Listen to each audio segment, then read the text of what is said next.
오늘 신명기 4장 1절부터 9절까지 있는 말씀을 통해서 주보에 나와 있는 대로 이미지 싸움 말고 듣는 싸움 하라 라는 제목으로 말씀을 증거하도록 하겠습니다.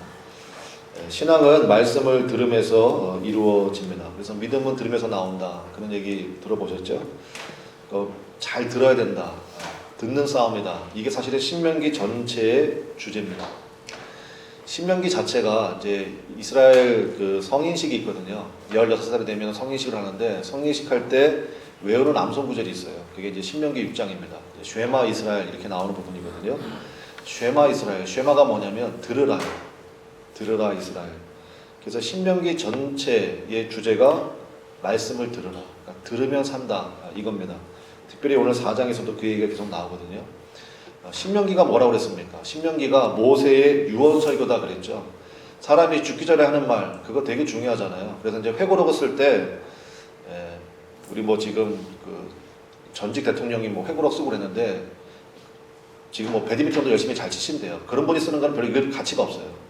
죽기 직전에, 죽기 직전에 그때 쓰는 회고록 있잖아요. 그거는 정말 중요합니다. 그 사람이 이제 뭐 죽는 마당에 뭐 다 얘기하잖아요. 제대로 얘기하고.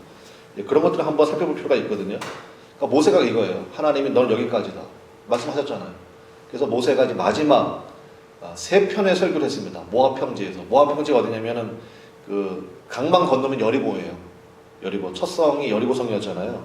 그래서 강 건너기 바로 직전, 거기가 바로 모압 평지예요. 그 평지에 백성들을 모아놓고 40년 광야 생활을 이제 마치고 가나안 땅에 들어가서 이제 적과 꿀이 흐르는 가나안 땅을 차지할, 쉽게 얘기하겠습니다. 축복받기 직전에 여러분의 삶 가운데 마찬가지예요. 제가 여러분을 위해서 이제 기도하고 이제 하잖아요. 그러면 그런 분들이 많이 있는 것 같아요. 하나님께서 부어주시기 바로 직전에 있는 사람들. 그러니까 가나안 동편에 있는, 요단강 동편에 있는, 그때 해야 될 게 있습니다. 뭘 해야 되느냐? 신명기예요. 그 모세의 유언 설교 3편, 마지막 설교 3편으로 연결된 게 바로 신명기거든요. 그래서 이 설교 듣고요, 이 설교를 기초로 요단강 건너가서 이제 말 그대로 여호수아의 지도 아래, 지도자는 바뀌었죠. 모세는 여기까지였고 여호수아의 지도 아래 승리의 역사를 이제 누리게 되었단 말입니다. 그래서 신명기가 상당히 중요하고, 그래서 정통 이스라엘 사람들, 이스라엘 사람들이 얼마나, 여러분 사실 인구도 작고요, 땅도 우리 강원도보다도 작아요, 땅덩어리가. 근데 어떻게 이스라엘이라는 그 조그만 나라가 세계를 지배하냐 이거예요. 그 사람들을 제가 이제 그 이스라엘 갔을 때 얘기 들어봤는데, 정통 히브리 학교가 있습니다. 그 오전 내내 뭐 하냐? 애들 등교해가지고 오전 내내 성경 공부합니다. 성경 공부하는데 걔네들은 성경 가지고 토론을 해요. 토론을 하고 거의 뭐 시장바닥 수준이에요. 여러분 한번 그 다큐멘터리 보신 분도 계실 텐데, 근데 주 텍스트가 뭐냐? 신명기예요. 제1교과서가 신명기. 신명기가 제일 교과서예요. 이거 가지고 엄청나게 토론합니다, 애들이. 그리고 이제 점심 먹고 나서 그 다음부터 이제 우리가 하는 뭐 수학, 영어, 과학 이런 거 공부하거든요. 그렇게 해도 요즘 같은 시대에 무슨 수학, 영어 하기도 바빠 죽겠는데 성경 공부하고 앉았나? 근데 결과를 보시면 알 거 아니에요. 미국의 대통령 아무나 하라는 거예요. 아무나 하라는 거예요. 재무장관은 유대인이에요. 무조건 재무장관은 유대인이에요. 그거는 미국이 시작된 이래 한 번도 바뀐 적이 없어요. 그러니까 무슨 얘기인지 아시겠죠? 그래서 이 강력한 힘이 신명기에 있다는 것입니다. 사실 이스라엘 사람들은 성경 반쪽만 가지고 있잖아요. 그 사람들은 구약만 있잖아요. 우리는 구약도 있고 신약도 있어요. 오늘 보들쌤 할 때 이제 그 얘기를 할 건데, 우리가 사실은 더 큰 은혜를 받았거든요. 근데 그것을 우리가 체득하지 못하는 거예요. 말씀이 내 안에 육신이 돼야 되거든요. 말씀을 체득해야 되기 때문에. 그래서 오늘 말씀 붙들고 나가서 여러분 반드시 승리하는, 그래서 우리가 계속 광야 생활만 하다 끝나는 삶이 되면 너무 안타깝잖아요. 하나님께서 약속하신 것은, 우리 한번 따라합시다. 적과 꿀이 흐르는, 그러니까 여러분을 가장 만족하게 하는, 하나님이 우리 아버지시잖아요. 부모의 마음은 그런 거 아니에요? 자녀가 잘 되기를 바라는 마음이잖아요. 하나님 아버지는 두말할 필요 뭐가 있겠어요? 그래서 그렇게 되기를 원하시는데, 그러려면 하나님 말씀 들으라요. 들으라. 그래서 오늘 말씀을 통해서 두 가지 살펴보겠는데, 첫 번째는 듣는 싸움을 하라는 것이고, 두 번째는 오늘 두 번째 우리 본문으로 읽은 것처럼 형상을 만들지 말라는 거예요. 이게 단순히 그냥 우상을 만들지 말라 이런 차원이 아니다라는 것을 우리가 잠시 좀 살펴보도록 하겠습니다. 뭐 차례대로 살펴보죠. 첫 번째, 우리 듣는 싸움을 하라는 것입니다. 우리 1절 한번 보시겠습니다. 1절에 보면 이스라엘아 이제 내가 너희에게 가르치는 규례와 법들을 그 다음 다 같이 봅시다. 시작. 듣고 준행하라. 네, 우리 거기다 동그라미 치면 좋겠어요. 듣고 준행하는 겁니다. 우리는 이 싸움 하는 거예요.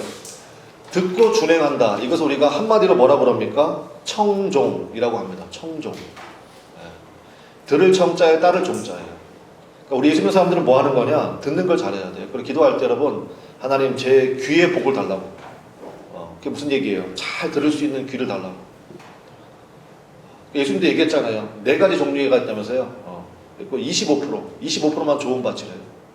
나머지 75%는 뭐 길가고 가시밭이고 돌짝밭이고, 그게 무슨 얘기예요? 말씀이 튕겨져 나간다는 거예요. 근데 어떤 사람은 말씀이 그냥 겨자씨 같은 그 작은 말씀도 그 마음밭이 얼마나 부드러운지 그냥 그게 바로 그냥 깊숙이 뿌리를 내리고 30배, 60배, 100배의 열매가 나타난다는 거 아닙니까? 그래서 우리는 듣고 준행하는 것, 청종의 삶, 하나님 저의 귀에 복을 주셔서 말씀이 잘 들리는 은혜를 좀 부어달라고. 그때부터 살아나는 역사가 나타나기 시작한다는 것입니다. 그래서 성도의 평생의 싸움은 뭐냐? 첫째는요, 무엇을 듣느냐의 싸움이 돼야 돼요. 여러분이 무엇이든지 간에요, 어떤 게 잘 들리잖아요. 그러면 그 사람은 거의 그 방향으로 갑니다. 그러니까 내가 지금 무엇을 잘 듣고 좋아하나, 이걸 한번 점검해 보세요. 무엇을 듣느냐. 죄송합니다. 세상에 온갖 쓰레기들이 많아요. 근데 그런 쓰레기 말들을 다 들으면서 그게 좋아요? 죄송합니다. 그쪽 방향으로 가게 될 가능성이 상당히 큽니다. 그러니까 일단 무엇을 듣느냐의 싸움, 그게 돼야 되고요. 둘째는 듣기만 하면 뭐합니까? 우리 야고보서의 사도 야고보가 얘기하는 것처럼 듣기만 하는 믿음은 그 자체는 죽은 믿음이라고 그랬어요. 듣고 행함이 있어야 되죠. 듣고 행하는 믿음이 있어야 됩니다. 그래서 두 번째는 순종하는 싸움. 그러니까 첫째는 무엇을 듣느냐, 영적인 분별력을 가지고 듣는 싸움을 벌여야 되고, 두 번째는 들은 것을 따라서 순종할 수 있는 순종의 싸움을 벌여야 된다는 것입니다. 그래서 4절에 보니까, 4절 보십시오. 오직 너희 하나님 여호와께 뭐하는 백성이에요? 붙어 떠나지 않는 너희는 오늘까지 다 뭐 했습니까? 생존하였느니라. 그래서 우리가 이 싸움 벌이는 거예요. 하나님께 붙어 있는 것, 붙어서 떠나지 않는 이 싸움을 벌여야 된다는 것입니다. 여러분, 죽고 사는 문제가 어디에 달렸습니까? 여러분의 능력에 달렸습니까? 여러분의 지혜에 달렸어요? 스펙에 달렸어요? 속지 마십시오. 어디에 달렸느냐? 여호와께 붙어 있느냐 떨어져 있느냐, 거기에 달려 있는 거예요. 여호와께 붙어 있는 너희는 오늘날까지 다, 우리 한번 따라합시다. 생존하였느니라. 하나님께 붙어 있으면 살아남다는 것입니다. 반드시 살게 되어 있습니다. 그래서 예수님께서도 이 동일한 원리를, 예수님도 유대인이잖아요. 예수님이 신명기 말씀 달달달 외우신 거 아시죠? 그래서 예수님께서도 요한복음 15장에 이거를 이렇게 설명해 주셨죠. 우리가 이해가 좀 떨어지니까. 나는 포도나무요, 너희는 뭐라고요? 가지다. 아버지는 농부시라는 거예요. 그래서 포도나무에 가지가 잘 붙어 있으면 저절로 열매를 맺는 거 너희들이 다 알지 않느냐. 그러니까 너희는 붙어 있는 싸움을 해야 된다. 붙어 있는 싸움. 그 붙어 있지 않으면요, 가지가 나무로부터 분리가 됐어요. 그럼 그 가지는 뭐예요? 땔감이에요. 아무짝에도 쓸모없어요. 그 말라 비틀어져요. 점점 여러분, 사람이 그거 있잖아요. 심령이 말라가면요, 찬양도 은혜가 안 되고, 말씀도 은혜가 안 되고, 온갖 게 전부 다 뭐냐? 짜증이고 원망이고 불평이에요. 그게 뭐예요? 아, 저 사람 말라가는구나. 저 바짝바짝 말라가는구나. 사도 야고보의 말을 인용하면 이제 삶의 불타는 수레바퀴가 돼버립니다. 삶의 수레바퀴가 불타버려요. 그런 인생이 될 수밖에 없다는 것입니다. 그래서 우리는 무조건이에요. 말씀에 붙어있는 거. 우리가 하나님께 붙어있다는 게 뭐예요? 하나님의 눈으로 보이나요? 안 보이죠. 그 뭐예요? 말씀이 하나님이라고 그랬잖아요. 말씀이. 요한복음 1장 1절에. 그러니까 말씀에 붙어있는 거예요. 여러분이 뭘 하든지 근거가 있어야 돼요. 그 근거가 뭐예요? 뭐 전문가가 한 얘기예요? 그 참고사항이에요. 그 분야에서 어떤 일가를 이룬 사람의 이야기? 그거 참고사항이에요. 우리가 근거를 둬야 되는 것은 뭐냐? 오직 여호와의 말씀인 줄로 믿습니다. 하나님 말씀이 이걸 하라고 하셨다. 그러면 그건 되는 거예요. 그건 되는 거예요. 그러니까 항상 하나님의 말씀에 응답을 받아야 되는 거예요. 그게 바로 여호와께 붙어있는 자라는 것입니다. 그러면 무조건 살아납니다. 무조건 살아나기 시작해요. 어떤 상황에서도 살아납니다. 여러분 그런 좀 이렇게 뭐라고 그럴까요? 우스운 얘기 들어보셨나요? 근데 저는 그 우스운 얘기 같지 않아요. 진짜 같아. 세상에서 가장 무서운 사람이 어떤 사람이래요? 여러분 그런 얘기 들어보셨죠? 기는 놈이 어떤 놈이 있어요? 기는 놈이 바로 나라요? 기는 놈이 어떤 놈이 있어요? 뛰는 놈이 있고요. 뛰는 놈이에요. 나는 놈이 있어요. 나는 놈. 나는 놈이 정말 무서운 놈이 있어요. 어떤 놈이에요? 붙어가는 놈이에요. 그죠? 붙어가는 놈이 진짜 무서운 놈이에요. 진짜. 아니 여러분 진짜예요. 근데 이게 여러분 그냥 우습게 얘기가 아니라 인생이요. 주님의 말씀에 붙어가면 돼요. 그러면 일은 하는 게 아니고 일은 되어지는 거예요. 믿습니까? 아니 누가 돈을 벌어요. 돈이 따라오는 거지. 돈 버는 게 아니에요. 돈 버는 사람은요. 돈 벌려고 애쓰는 사람은 절대 못 벌어요. 그냥 돈이 따라온대요. 그러니까 그 뭐예요? 주님이 되게 하시면 되는 거예요. 믿습니까? 아니 주님이 되게 하시는데 그걸 누가 맡겠어요? 그러니까 우리가 해야 될 것은 다른 거 아니에요. 오직 내가 지금 하나님의 말씀에 붙어있나 안 붙어있나 그 싸움 벌이는 거예요. 그 싸움. 여러분 속도가 느린 것은 문제가 저는 별로 되지 않는다고 생각합니다. 여러분 그 이번에 추석에 뭐 시골 갔다 오신 분들 있잖아요. 차 엄청 막히잖아요. 천천히 가잖아요. 그래도 속도만 방향만 맞으면 가요. 가기는 간다고. 근데 정말 큰 문제는 뭐냐? 방향이 틀려버리면요. 그건 진짜 큰 문제예요. 그러니까 속도가 중요하냐 방향이 중요하냐. 둘 다 중요하지만 우선시해야 될 게 있다면 방향이라고 그랬잖아요. 아니 방향 강원도로 갈 사람이 호남선을 타고 있으면 어떡해요? 네. 그거는 아예 출발을 하지 말아야지. 무슨 얘기인지 아시죠? 속도가 느린 거는 사실 별로 그렇게 큰 문제 안 됩니다. 저는 그렇게 믿어요. 또 하나님께서 뭐 속도가 붙게 하실 때도 뭐 가속도가 붙게 하실 때도 있으니까. 근데 우리가 정말로 신경 써야 될 것은 뭐냐? 내가 지금 이 방향이 맞나? 내가 지금 인생의 설계를 이렇게 세웠는데 지금 이 방향이 하나님 말씀에 맞나? 하나님 말씀에 부합되나? 내가 지금 이 사람을 만나고 있는데 이 사람을 만나는 것이 하나님 말씀에 부합되나? 여러분 창세기 읽어보세요. 하나님께서 왜 사람을 버리셨느냐? 사람들이요 자기 눈에 좋은 것을 선택하기 시작했을 때 하나님이 버렸습니다. 기준이 말씀이 아니고 자기의 안목이에요. 여러분의 안목, 인생을 좀 살아보신 분들은 아시죠? 여러분의 안목을 믿을만 하신가요? 도끼로 자기 발등 찢는 경우 되게 많이 있던데요. 그래서 그러한 시행착오를 줄이려면요 무조건이에요. 무조건 말씀이에요. 그냥 말씀 붙들어야 돼요. 진짜 그 싸움을 벌여야 된다는 것입니다. 뿐만 아니라 말씀을 잘 듣는 사람은 생존 정도가 아니라 6절 보십시오. 6절에 보니까 자 6절 너희는 지켜 행하라. 이것이 여러 민족 앞에서 너희의 뭐가 된다고요? 지혜가 되고 너희의 뭐가 된다? 지식이 된다. 그들이 이 모든 규례를 듣고 이르기를 이 큰 나라 사람은 과연 지혜와 지식이 있는 백성이로다 하리라. 무슨 얘기입니까? 말씀 잘 듣고 행하여 나가면 하나님께서 말 그대로 민족을 맡기실 만한 지혜와 지식을 주신다는 거예요. 지혜와 지식을 주신다는 것입니다. 그래서 하나님 앞에 뭐 생존 정도가 아니라 이 세상 위에 뛰어난 그러한 하나님께서 리더로 세우시는 그러한 사람은 어떤 사람이냐? 말씀을 잘 듣는 사람, 그 말씀에 뿌리를 내린 사람, 그 말씀대로 행하여 나가는 사람, 그 사람들을 통해서 하나님께서 역사하신다는 거예요. 그리고 나서 하나님께서 이제 잘 들어라 계속 얘기하시잖아요. 그러다 갑자기 7절에 보면요, 7절에 이게 사실 이게 뭐 갑자기 왜 뜬금없이 얘기가 나올까 있는데 뜬금없는 게 얘기가 아니고요. 7절 보세요. 우리 하나님 여호와께서 우리가 그에게 뭐 할 때마다 기도할 때마다 갑자기 뭐 잘 들어라, 듣는 싸움 벌여야 된다. 그러다가 왜 갑자기 기도를 얘기하실까? 기도할 때마다 우리에게 가까이 하신 것 같이 그 신이 가까이 함을 얻은 큰 나라가 어디 있느냐? 갑자기 기도를 말씀하시는 이유는요. 이제 모세가 이제 기도를 강조하고 있는데 여러분 잘 들으면요. 말씀대로 살려고 하면 반드시 여러분 삶 가운데 뭐가 생기게 되어 있냐면요. 질문이 생기게 되어 있습니다. 그래서 말씀을 잘 듣는 사람은 질문이 생겨요. 그걸 하나님 앞에 아뢰는 거예요. 그게 뭐예요? 그게 기도예요. 그래서 듣고 기도하는 것을 우리가 뭐라고 표현하냐면 그걸 한번 따라하겠습니다. 상고한다. 상고한다 이렇게 얘기합니다. 그래서 32절에 우리가 읽지 않았지만 4장 32절 한번 보세요. 4장 32절에 듣고 기도하는 사람 32절에 상고한다는 얘기가 나오거든요. 그게 상고한다는 거예요. 32절 네가 있기 전 하나님이 사람을 세상에 창조하신 날부터 지금까지 지나간 날을 뭐하여 보라?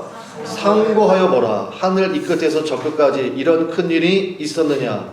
이런 일을 들은 적이 있었느냐? 중요한 것은 상고하는 게 뭐냐? 이게 질문이 생긴다고 그랬잖아요. 여기 보면 질문 생기잖아요. 있었느냐? 있었느냐? 이게 뭐예요? 질문하고 있죠. 그래서 여러분, 기독교는 절대로 맹종의 종교가 아닙니다. 무조건 믿어라. 아, 그런 게 어디 있어요? 우리가 지정의가 있는데, 그래서 지식이 있고 감정이 있고 의지가 있는데 무조건 믿어라. 그거 아닙니다. 그러니까 말씀을 듣다 보면요, 내 자아가 깨지게 돼 있어요. 그리고 그 말씀대로 살다 보면요, 질문이 생겨요. 그 질문이 뭐예요? 그게 시편이에요. 시편 읽어보세요. 도대체 하나님은 어디 계시냐고. 하나님 왜 내 기도는 침묵하시냐고. 하나님 왜 악인들이 번성하냐고. 악인들이 평안히 잘 살다가 그 사람들은 죽을 때도 평안히 죽는다고. 도대체 이게 어떻게 된 거냐고. 막 이 질문이 생기잖아요. 질문이. 그게 뭐예요? 그게 기도예요. 그게 바로 상고하는 믿음이라고요. 그래서 저는 그 어느 교회 가면요, 무조건 아멘만 막 시키는 교회가 있어요. 저는 그건 또라이 집단이라고 생각합니다. 세상에 그런 또라이가 어디 있어요? 아멘이 얼마나 중요한데요. 내가 그대로 살기를 원하고 내가 그 말에 100% 동의한다. 내가 거기에 생명 건다. 그게 아멘이에요. 근데 어떻게 아멘이 그냥 쉽게 나와요? 그 말도 안 되는 거죠. 진짜 설교 한 30분 설교 듣다가 한 번 나올까 말까요, 진짜. 그리고 나서 진짜 아멘 하는 거예요. 내 영혼의 깊은 곳에서 터져나오는 고백이 아멘이에요. 나 그렇게 산다, 이제부터. 그게 아멘이에요. 근데 이렇게 가면요, 무조건 아멘이죠. 아멘 많이 하면 복 받는다고. 성경에 그런 말이 어디 있습니까? 괜히 그냥 분위기를 없애려고 하는 그러한 수단이고 방법이지. 그렇지 않다는 거예요.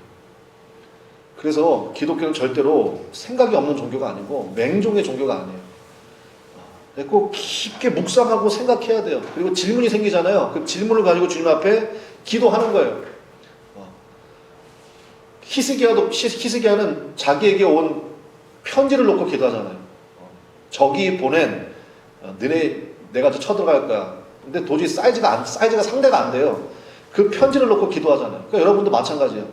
여러분이 감당할 수 없는 그게 무슨 빈분서가 됐든 뭐가 됐든 간에 그걸 펴놓고 주님 앞에 좀 기도해 보세요, 진짜. 저 하나님 믿는다고 열심히 믿는데 도대체 이게 뭡니까? 그 질문을 가지고 기도를 하시라고요.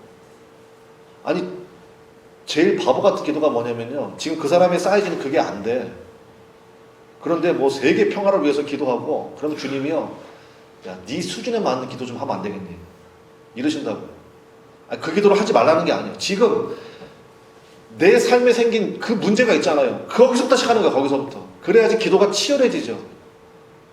그게 치열해질 거 아니에요. 그 기도가. 그렇게 기도하다 보면요, 어떤 일이 벌어지냐, 기도가 점점 깊어져요. 여러분 그거 아시죠? 깊어지기 시작하면 자동적으로 넓어지게 되어 있습니다. 근데 처음부터 그냥 넓게 하는 사람이 있어요. 그 사람은요, 절대 깊이가 없어요. 한두 마디 해보면요, 그 사람하고 더 이상 할 얘기가 없어요. 왜요? 깊이가 없어요. 신앙생활 10년, 20년 했다고 그러는데 들을 말이 없고 해줄 말도 없고, 죄송합니다. 2번 다시 이상 만나고 싶지 않아요. 그러면 되겠습니까? 깊어져야 돼요. 그럼 어떻게 되느냐? 우리 한번 따라하겠습니다. 네 문제부터. 기도가 절대로 헛돌지 마세요. 네 문제부터. 그리고 그거에 대한 응답 받을 때까지 계속 그거 가지고 씨름하는 거예요. 씨름하는 거예요. 진짜 기도는 씨름이에요. 땀이 쏟아져야 돼요. 눈물이 터져야 돼요. 예수님께서 마지막 겟세마네 기도하실 때 땀인지 피인지 이게 막 섞여서 터졌다고 그러잖아요. 저는 그거 이해해요. 기도에 집중하게 되면요, 저는 그 정도까지 경험은 없었지만 모세혈관이 터진대요. 그래서 여러분 그런 거 혹시 경험해 보신 적이 있으신 분 있나요? 그러니까 너무너무 그 힘에 지나는 노동하잖아요. 그러면 이렇게 닦아보면요, 땀이 빨개요. 땀이 빨개. 그거 뭐가 터진 거예요. 모세혈관이 터진 거예요. 그래서 땀 속에 피가 묻은 거죠. 기도가 그렇게까지 가야 돼요. 근데 여러분 그렇게 되려면요, 다른 사람에 대한 기도는요, 사실은 그렇게까지는 안 나와요. 근데 내 문제, 이게 내 새끼의 문제다, 내 가정의 문제다, 그러면 이게 달라져요. 그러니까 거기서부터 시작하라고. 거기서부터. 하나님 이게 뭡니까? 질문이 있어야 돼. 질문이. 거기서부터 하나님이 응답 안 하시면 저기서 죽습니다. 막 이런 각오를 가지고 진짜 죽으면 안 돼요. 그런 각오를 가지고 그냥 거기서 그냥 매달리는 거예요. 매달리는 거예요. 그래서 기도를 통해서 뭔가 해결되는 게 있어야 돼요. 그러면 그만큼 깊어져요. 깊어졌어요? 그럼 그 다음부터 넓어지기 시작해요. 그 생각이. 그 기도가 진짜 기도예요. 그래서 하나님 앞에 그러한 믿음의 싸움을 벌일 수 있는 우리 모두가 되시기를 주님의 이름으로 간절히 축원합니다. 그래서 우리 사도행전에 나오는 그래서 베레아 교인들이 상당히 중요한 거예요. 데살로니가 밑에 베레아라는 지역이 있습니다. 지금도 베레아라고 불러요. 그 베레아 성도들은 뭐라고 되어 있느냐? 이분들은 신사적이어서 영어 성경에는 노블이라고 되어 있어요. 노블. 아주 인격이 아주 그냥 고매한 거예요. 신사적이어서 사도 바울이 복음을 증거했는데요. 이 사람들이 뭐 했냐면 베레아 사람들이요. 우리 한번 따라하겠습니다. 간절한 마음으로 말씀을 받고 듣는 것에 벌써 복이 임했어요. 간절한 마음으로 말씀을 받고 그리고 나서 날마다 이것이 그러한지 아닌지 성경을 뭐함으로? 상고함으로. 이게 나오는 거예요. 성경을 상고함으로 주님께서 베레아 지역에 더 큰 복을 보내셨더라. 그래서 여러분 우리 교회가 베레아 성도들 같은 그러한 복을 받게 되시기를 주님의 이름으로 간절히 축원합니다. 그래서 말씀을 잘 받아야 돼요. 그리고 그것에 대한 질문이 있어야 돼요. 성경을 여러분이 상고하셔야죠. 그래서 어쨌든 시작은 말씀을 듣는 싸움을 해야 된다는 것입니다. 혹시 여러분 말씀이 잘 안 들리십니까? 어쩌다간 그럴 수 있어요. 근데 이것이 한 달을 넘어가고 두 달을 넘어가기 시작하고 이러면요, 이거는 빨간불 들어온 거예요. 내 신앙에 빨간불이 들어온 겁니다. 그러면 여러분이 그때는 긴장해야 돼요. 그래서 말씀이 잘 안 들리면요, 좀 예배 자리도 좀 바꿔보세요. 맨 앞에 와서 앉아보기도 하고 좀 이렇게 낯설게 만들어야 돼요. 또 익숙해서 잘 안 들릴 수도 있거든요.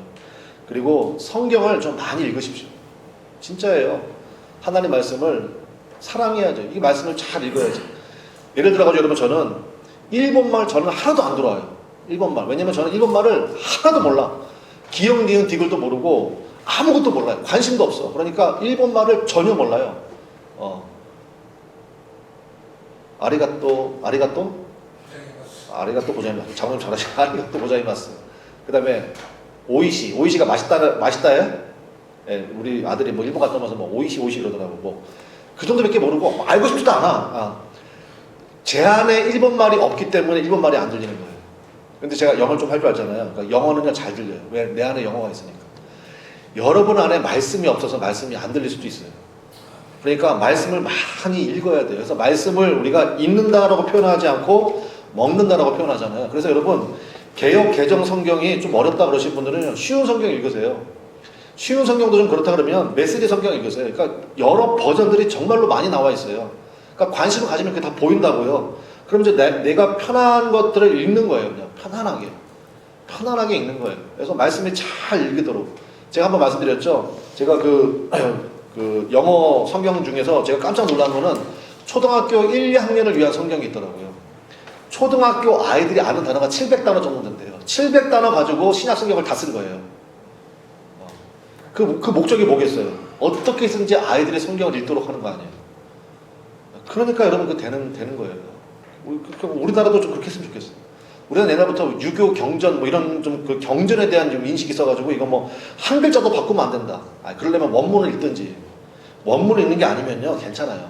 어떻게든지 그 말씀을 내가 좀 깨닫기 원합니다는 마음으로 우리 한번 따라해 봅시다. 쉬운 성경, 메시지 성경. 네, 제가 여러분에 적극 추천해 드립니다. 읽어보십시오. 그러면 이게 이 뜻이었어?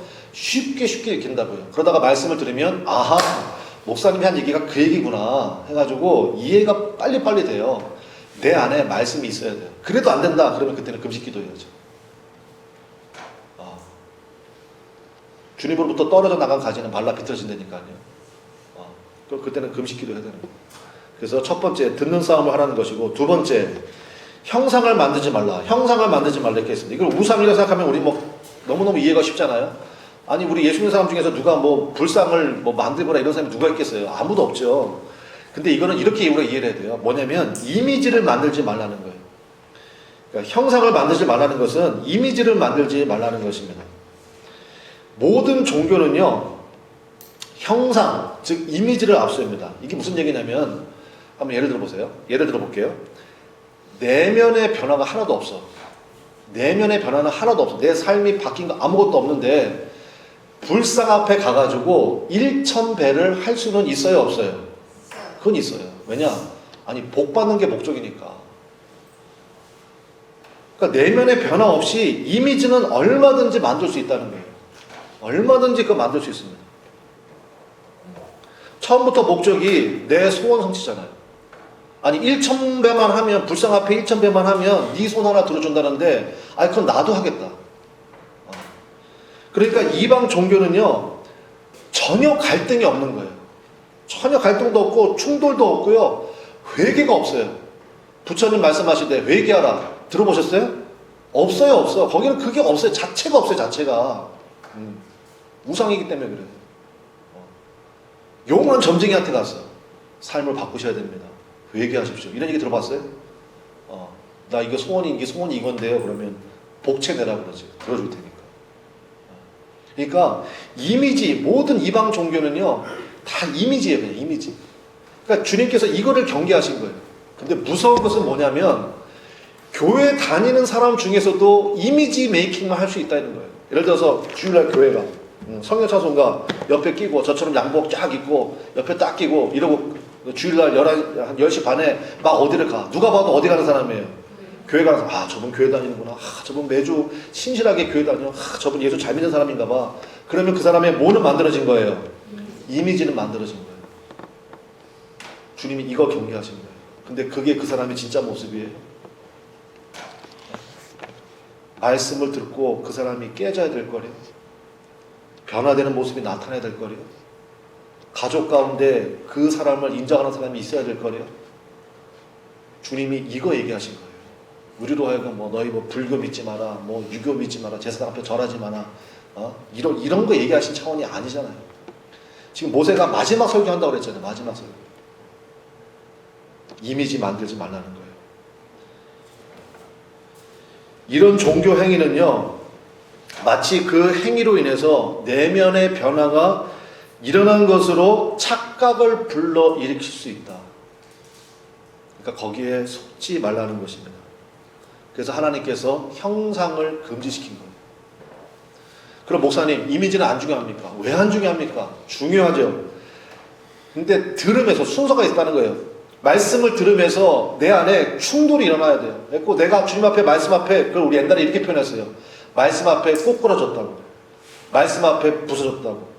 이사야 선지자가 얘기하잖아요. 내 말이 방망이 같지 아니하냐, 내 말이 불 같지 아니하냐. 그게 무슨 얘기예요? 방망이를 뭐 하는 거예요? 반석을 쳐서 부서뜨린다는 거예요. 하나님 말씀 앞에 내 삶이 깨져야 돼요. 하나님의 불 같은 말씀 앞에 내 삶의 더러운 것들이 녹아져야 된다고요. 그러한 말씀의 체험이 있어야 되죠. 그래서 그럼 사도행전 보십시오. 사도들이 설교했어요. 설교한 다음에 오늘 설교 말씀 참 좋았어. 은혜가 있었네. 아멘이었어. 그러고 한 게 아니라 그 사람들이 뭐 했습니까? 탄식했습니다. 우리가 어찌할꼬. 그래서 이건 말씀을요 제대로 만나잖아요. 그러면 내 마음에, 내 가슴을 찢게 돼 있어요. 내가 죄인 중에 괴수구나, 내가 문제였구나, 이렇게 가요. 이렇게 가. 그전에는요 계속 핑계거리 찾아.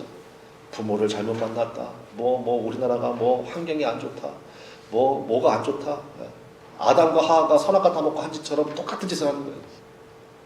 뱀이 줘서 먹었다. 근데 말씀 제대로 만나면요 내 탓입니다. 내 탓입니다. 나 때문이고. 그거 자기 가슴을 찢게 된다고요. 그렇게 내면의 변화가 일어나요. 그리고 난 후에 그 다음에 이미지.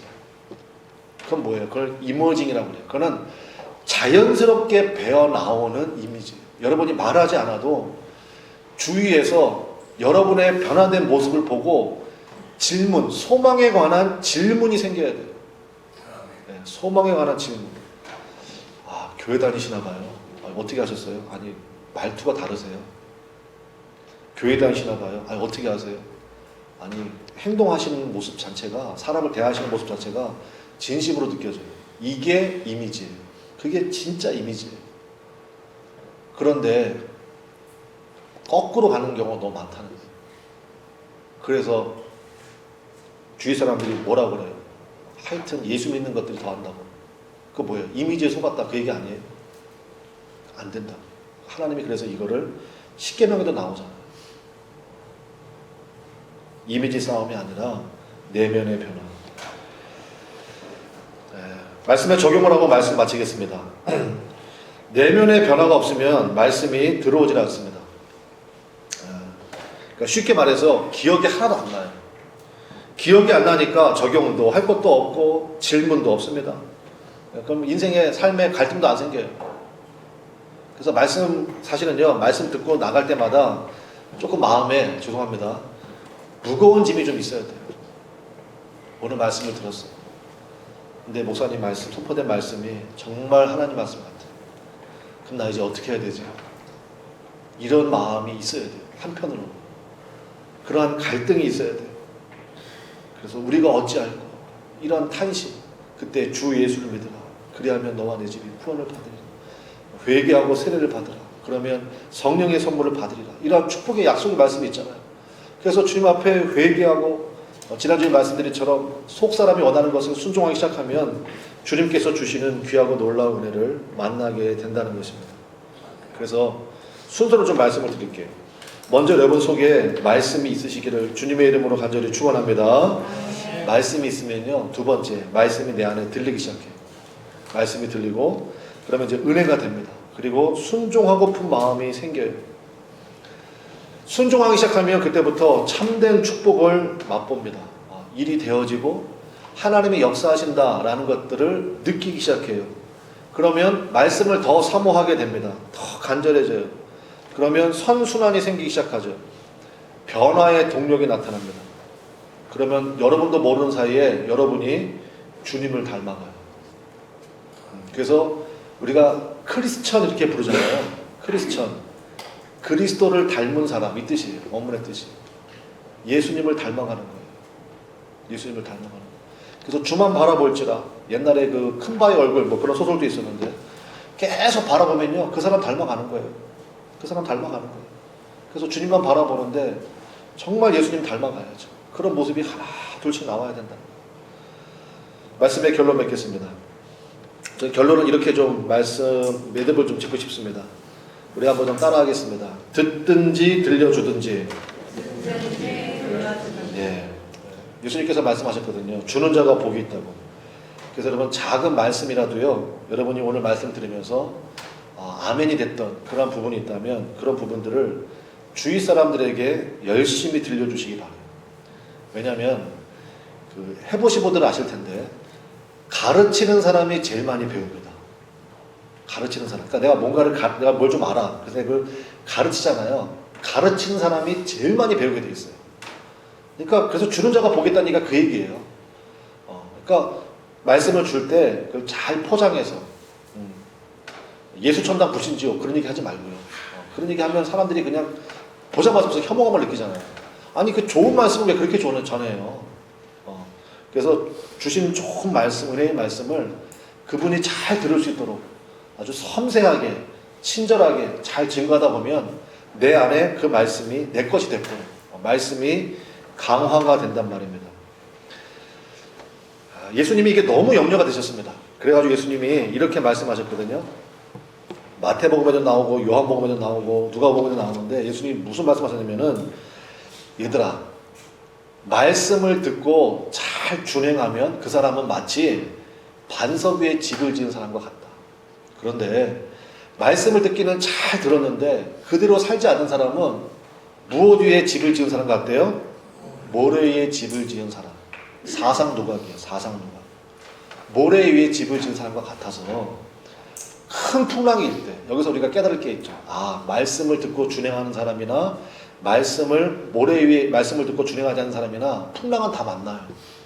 그런데 반석 위에 집을 지은 사람은 풍랑 가운데 견딘다는 거예요.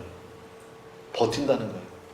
근데 말씀을 듣고 준행하지 않은 모래 위에 집을 지은 사람은요, 그냥 무너져 버린대요. 작은 유혹이나 시련이 와도 그냥 여지없이 날아가 버리는 거예요. 그게 무슨 의미가 있느냐. 말씀을 듣고 준행하는 사람이 되라는 것입니다. 그래서 그 말씀을 듣고 준행하면 끝까지 주님, 그러니까 그게 바로 축복의 근거가 된다는 거예요. 이렇게 남아있는 사람에게 주님께서 이 사명도 맡기고 일도 맡기고 복도 주시고, 복이라는 게 다른 게 아니잖아요. 여러분의 지경을 넓게 하셔가지고 일거리를 많이 주신다는 거예요. 일할 수 있도록 주님의 나라를 위해서. 그게 은혜고 복이 아닙니까? 우리 그러한 믿음의 사람들 다 되시기를 주님의 이름으로 간절히 축원합니다. 그래서 우리 요즘에 좀 그런 목회가 좀 있대요. 여러분도 아마 들어보신 분도 계실 텐데 휴머니즘 목회가 있대요. 휴머니즘. 그게 뭔가 하고 제가 좀 관심 있게 봤어요. 그때 이런 얘기가 나오더라고. 밤 12시까지 성도들이 일한다는 거예요. 밤 12시까지. 뼈파지게 일한대. 그런데 무슨 새벽 기도 나는 거예요. 푹 재우는 게 복음이래. 푹 재우는 게 복음이래. 그게 휴머니즘 목회예요. 그래서 제가 거기다 써놨어요. 이거는 목사가 새벽 기도하기 싫어서 그런 거다. 이렇게 써놨어요. 제가. 아니 진짜 요즘에 제가 상담 전화도 받았어요. 어느 교회 갔더니 그 교회는 새벽 기도를 금지시킨 교회가 있대. 그래서 이게 맞냐고 저한테 물어보더라고요. 그래서 교회를 옮기는 게 좋겠다고 제가 그랬거든요. 새벽 기도 지금 다 얘기하려면 힘드니까 휴머니즘 목회. 여러분 어떻게 우리 교회도 그렇게 할까요? 절대로 그렇게 안 합니다. 여러분 왜 그러냐면 선점의 원리가 있어요. 선점의 원리. 우리 속담에도 있죠. 시작이 뭐래요?